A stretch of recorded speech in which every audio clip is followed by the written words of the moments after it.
YS Rajasekhara Reddy, YS Jaganmohan Reddy ఇద్దరు ముఖ్యమంత్రులుగా ఉండగా కేంద్ర నిబంధనలు ఉల్లంఘించి తమ భారతీయ సిమెంట్కి సున్నపు గనుల లీజులు కట్టబెట్టుకుంది.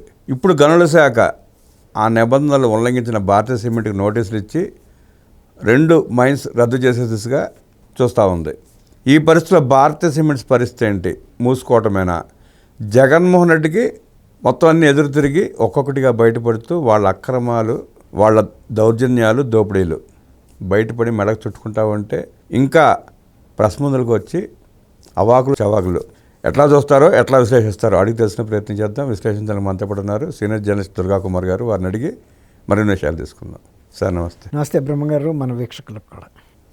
భారతీయ సిమెంట్ అక్రమంగా తీసుకున్న మైన్స్ని 2 సున్నప్రాయ గనుల్ని కేంద్ర గనుల శాఖ రద్దు చేసే దిశగా అడుగులేస్తూ ఉంది.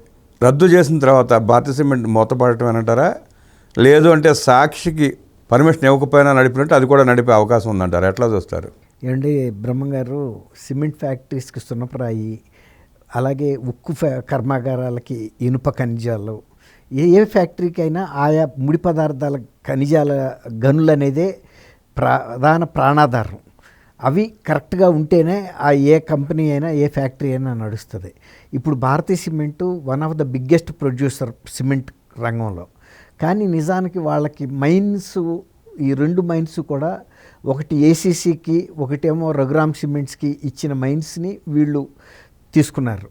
వీళ్ళు తీసుకోవటం కూడా ఒక క్రమ పద్ధతిలో తీసుకోలేదు. అసలు 2015 నుంచి కేంద్ర గనుల విధానం ఏంటంటే, ఏ ఫ్యాక్టరీస్కైనా, ఏ సంస్థలకైనా గనులు ఇవ్వటం అనేది ఓపెన్ ఆక్షన్ ద్వారా మాత్రమే అలాట్ చేయాలనేది. కానీ ఈ 2 గనులు వేరే కంపెనీలకు ఇచ్చిన వాటిని వీళ్ళు అనధికారికంగా తీసుకున్నారు. తీసుకున్న తర్వాత 60 రోజుల లోపల గనుల శాఖ అధికారులకి, సంస్థలకి తెలియజేయాలి, మేము ఫలానా వాళ్ళ గనులు మేము తీసుకున్నామని. తర్వాత వాటికి సంబంధించిన అనుమతులు కూడా వితిన్ 2 years లోపల వాళ్ళు పొందాలి. ఒకవేళ కనుక పొందలేకపోతే ఆ గనుల లీజు రద్దయినట్టే. ఎవరైతే ఒరిజినల్ ఓనర్స్, ఎవరికైతే అలాట్మెంట్ అయిందో వాళ్ళకే రద్దయితే వాళ్ళ దగ్గర తీసుకున్న వాళ్ళకి కూడా రద్దయినట్టే కదా. అవును, ఆటోమేటిక్గా రద్దయినట్టే. కానీ ఇవన్నీ కూడా అక్రమ పద్ధతుల ద్వారా 2023లో జగన్మోహన్ రెడ్డి గారి ప్రభుత్వం దిగిపోయే ముందల వాటిని భారతీయ సిమెంట్స్కి మంజూరు చేశారు. ఇందులో కమలాపురం మండలంలో ఒక 510 ఎకరాలు, సుమారుగా 510, ఎర్రగుంట్ల మండలంలో 235 ఎకరాల గనులు ఈ 2 ఫ్యాక్టరీలకు ఇచ్చినవి ఏళ్ల స్వాధీనం అయినాయి. స్వాధీనం అయినప్పుడు వాటిని సక్రమ పద్ధతుల ద్వారా మళ్ళీ లీజులకి అనుమతులు తీసుకోవాలి వివిధ శాఖల నుంచి. అది తీసుకోవటంలో వీళ్ళు 2 సార్లు కూడా ఫెయిల్ అయ్యారు. ఈ 2 అనుమతులు ఎల్ఓఐ అంటారు వీటిని. రఘురామ్ సిమెంట్ మీద, ఏసీసీ మీద 2008లో ఇచ్చేశారు వీళ్ళకి. 2009లో భారతీయ సిమెంట్స్కి వచ్చింది. ఇలాంటి కొన్ని అక్రమాలు జరిగినాయి. అయితే ఏంటంటే కేంద్ర గనుల శాఖ కూడా ఇప్పుడు వీటిని సీరియస్గా తీసుకుంది. ఇలాంటి అక్రమ పద్ధతుల ద్వారా తీసుకుని లబ్ధి పొందటానికి వీల్లేదు, వాటి మీద చర్యలు తీసుకోవాలనే ఇది స్టేట్ గవర్నమెంట్స్ అన్నిటికీ, ఇదేనే కాదు ఎక్కడ ఇలాంటి దేశవ్యాప్తంగా పాలసీ తీసుకుని వాటిని అమలు చేయమని చెప్పింది. ఇప్పుడు ఈ పరిస్థితుల్లో స్టేట్ గవర్నమెంట్ కూడా ఒక ముసాయిదా నోటీస్, ముందు అసలు నోటీస్ ఇవ్వాలి. నోటీస్ ఇచ్చిన తర్వాత వితిన్ 2 months లోపల ఒక స్పెసిఫిక్ పీరియడ్ ఉంటుంది. వాళ్ళ దగ్గర నుంచి ఎక్స్ప్లెనేషన్ అడుగుతారు, మీకు అసలు ఈ గనులు ఎట్లా వచ్చినాయి, వచ్చినప్పుడు మీరు వితిన్ 2 yearsలో రిక్వైర్డ్ పర్మిషన్స్ తీసుకున్నారా, తీసుకోకపోతే గనులు ఎందుకు రద్దు చేయకూడదు అనేది మళ్ళీ ఇప్పుడు షోకాజ్ నోటీసు. ఇప్పుడు ఇచ్చేదే షోకాజ్ నోటీసు. దానికి వాళ్ళు సరైన సమాధానం ఇస్తే పర్వాలేదు, సరైన సమాధానం ఇవ్వకపోతే మరి రద్దు చేయాల్సి వస్తాయి, లేకపోతే ఒక్కోసారి పెనాల్టీస్ వేయాలో అనేది వాళ్ళకి ఉండే దీన్ని బట్టి ఉంటాయి, నిబంధనలు బట్టి. కానీ ఈ విషయం మీద భారతీయ సిమెంటు అప్పట్లో హైకోర్టుకు కూడా వెళ్ళి చెప్తే హైకోర్టు ఏం చెప్పిందంటే స్టేట్ గవర్నమెంట్కి లివరేజ్ ఇచ్చింది, మీరు దీని మీద ఎంక్వైరీ చేసి తగిన నిర్ణయం తీసుకోమని. కన్ను మందే ఏలు మందే అన్నట్టు ఇప్పుడు ఎందుకు పొడుచుకుంటారు, అవకాశం తీసుకుని కరెక్ట్ చేశారు, ఇచ్చేసేయండి అని. అక్కడ అందులో ఉన్న ఇంట్రికసీని అర్థం చేసుకోమంది. ఇంటర్గేసి ఏంటి, వీళ్ళకి అసలు ఒరిజినల్ ఎలాటీస్ కాదు భారతీయ సిమెంట్స్, ఏసీసీ అసోసియేట్స్ సిమెంట్స్ వాళ్ళు, రెండోది రఘురామ్ సిమెంట్స్ వాళ్ళు.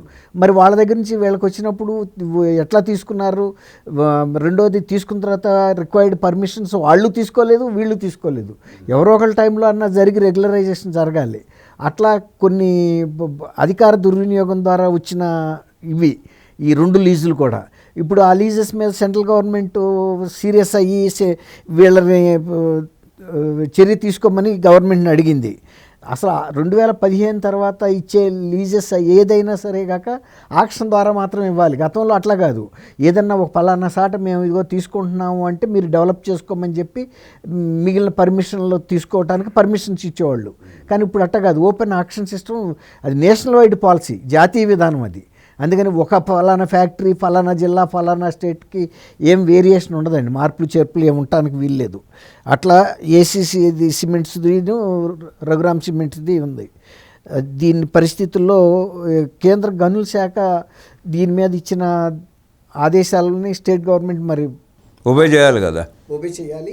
ఒబే చేసినట్టు మళ్ళీ వాళ్ళకి తెలియజేయాలి. ఇప్పుడు ఈ నోటీసులు ఇచ్చిన తర్వాత వీళ్ళు ఇచ్చిన ఎక్స్ప్లెనేషన్ వాళ్ళకి పంపిస్తారు. తర్వాత వీళ్ళ అబ్జర్వేషన్స్ని స్టేట్ గవర్నమెంట్స్ గనుల శాఖ అబ్జర్వేషన్స్ కూడా పంపిస్తారు. ఎక్కడైనా ఇర్రెగ్యులారిటీ ఉంటే పాయింట్అవుట్ చేస్తారు. లేదు రెగ్యులరైజ్ చేయడానికి ఏమైనా అవకాశాలు ఉంటే ఆ రేట్ ఏదైతే మార్పులు సవరణలు చేయాలో చేయమని చెప్తారు. అంటే అడ్డగోలుగా అలాట్ చేసుకుని గనులను రద్దు చేసి ఈ వేలం ద్వారా ప్రకటించే అవకాశం ఉందా ఏమన్నా? ఖచ్చితంగా అండి. ఇప్పుడు వీళ్ళకి ఒక లీగలైజ్డ్ సిస్టమ్ ద్వారా ఇది రాలేదు కాబట్టి వాటిని హ్యాండ్ ఓవర్ చేసుకుని మళ్ళీ వీళ్ళని కూడా పార్టిసిపేట్ చేయమంటారు. ఇప్పుడు వీళ్ళకేమి బార్ చేయరు వీళ్ళని, ఇప్పుడు వరకు తీసుకున్నారు. బట్ మీరు కూడా ఈ వేలంలో పాల్గొని ఓపెన్ ఆక్షన్లో, ఈ వేలం కూడా ఓపెన్ ఆక్షన్లో పాల్గొని మీరు దక్కించుకుంటారు, లేదంటే ఎవరు హైయెస్ట్ బిడ్డర్ ఉంటే వాళ్ళకి ఇచ్చేస్తారు. అప్పుడేంటి సార్ పరిస్థితి, వీళ్ళు బిడ్లో పాల్గొన్న వీళ్ళకి రాకపోతే భారతీయ సిమెంట్ పరిస్థితి? వీళ్ళు ఆల్టర్నేటివ్ చూసుకోవాల్సిందే. ఈ ఆల్టర్నేటివ్ అంటే గవర్నమెంట్ అలాట్ చేస్తేనే కదా, ఇప్పుడు కేంద్ర గనుల శాఖ అప్లికేషన్ పెట్టుకోవాలి. మళ్ళీ ఫలానా ఇవి కాకుండా ఫలానా దగ్గరలోనో ఇంకోసాట ఉన్నాయి ఫలానా మాకు ఇవ్వమని అడిగారు అనుకోండి, ఇవ్వమన్నప్పుడు పని వీళ్ళు ఐడెంటిఫై చేస్తే అవి ఆక్షన్ పెడతారు వాళ్ళు. అంతే తప్ప ఇదివరకట్లాగా కంపెనీలు అప్లికేషన్ పెట్టుకుంటే అలాట్ చేసే సిస్టమ్ లేదు కదా. వీళ్ళు ఐడెంటిఫై చేసి ఫలానా సాట సున్నప్రాయ నిక్షేపాలు ఉన్నాయి కాబట్టి మీరు ఆక్షన్ పెడితే మేము పార్టిసిపేట్ చేస్తాము అన్న ఐడెంటిఫై చేశారనుకోండి, అది గనుల శాఖ వాళ్ళు కూడా మళ్ళీ చూసి ఒకవేళ కనుక నిజంగానే నిక్షేపాలు ఉన్నాయి అంటే పెడతారు ఓపెన్ ఆక్షన్. మళ్ళీ ఇంకొక ఛాన్స్ దొరుకుతుంది వీళ్ళకి. ఇప్పుడు ఆ భూముల గనుల కేటాయింపు కేంద్ర గనుల శాఖ ఆధ్వర్యంలో జరిగేదే కానీ రాష్ట్ర ప్రభుత్వానికి ఏం సంబంధం లేదుగా. అట్లా కాదు కదా, నేషనల్ పాలసీ కదండి. ఇప్పుడు అల్టిమేట్గా ఓపెన్ ఆక్షన్ పెట్టిన కూడా కేంద్ర ప్రభుత్వమే, దాటిని అన్ని రాష్ట్ర ప్రభుత్వాలు ఫాలో కావాల్సిందే. అలాగే అన్ని సిమెంట్ ఫ్యాక్టరీలు ఓపెన్ ఆక్షన్లో పార్టిసిపేట్ చేసి దక్కించుకోవాల్సిందే. అంతే తప్ప గతంలో లాగా రాష్ట్ర ప్రభుత్వాలు గనుల శాఖలో ఇచ్చే విధానం లేదు. ఎందుకంటే ఇందులో భారీ అవినీతి జరిగిందనేది జాతీయ స్థాయిలో చాలా ఫిర్యాదులు వచ్చినాయి. అవును, ఆంధ్రప్రదేశే కాదు కదండి, one of the biggest producer Andhra Pradesh కూడా. ఇవి కాకుండా కూడా చాలా రాష్ట్రాల్లో భారీ ఎత్తున పెద్ద సిమెంట్ ప్రొడ్యూసర్స్ అందరూ పెద్ద ప్లేయర్సేనండి. ఒక రకంగా భారతీయే, ఒక రకంగా కొంతవరకే ఇళ్ళు. కానీ అనేక స్టేట్లో ఆపరేషన్ చేస్తున్న ఏసీసీ కానీ కేశవరామ్ కానీ ఇలాంటి మల్టిపుల్ బ్రాండ్స్ ఉన్నాయి, వాళ్ళకి అన్ని రాష్ట్రాల్లోనూ ఉన్నాయి. అట్లాంటప్పుడు చాలా భారీ కుంభకోణాలు జరిగినట్టు కేంద్ర ప్రభుత్వం దృష్టికి రాబట్టే ఇక ఏది మన చుట్టాలనో మన వాళ్ళనో అలాట్ చేసేసి విధానానికి స్వస్తి పలికి ఓపెన్ ఆక్షన్ పెట్టేశారు. ఎక్కడ కూడా కంప్లైంట్స్ అనేది రాకూడదు. అది అంటే ఒకవేళ రేపు ఈ గనులు రద్దు అయినా వక్రాక్షలో రాష్ట్ర ప్రభుత్వం కక్ష సాధింపుగా రద్దు చేస్తుందని చెప్పుకునే అవకాశం లేకుండా కేంద్ర ప్రభుత్వం ప్రమేయంతోనే అవి రద్దు అవుతాయి.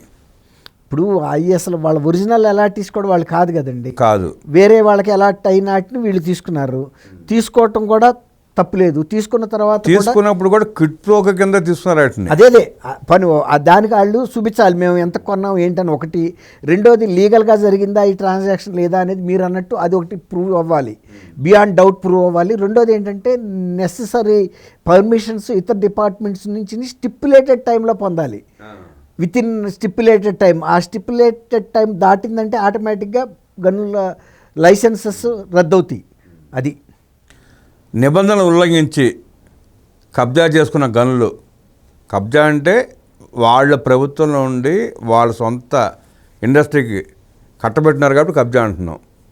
నేరమని కేంద్ర గనుల శాఖ నిబంధనలు ఉల్లంఘించారని భావిస్తే ఆ గనులు రద్దు చేస్తారని, రాష్ట్ర ప్రభుత్వానికి ఆ గనుల రద్దుకి ఎలాంటి సంబంధం లేదంటూ విశ్లేషించిన దుర్గా కుమార్ గారికి ధన్యవాదాలు తెలియజేస్తూ నమస్కారం. నమస్కారం.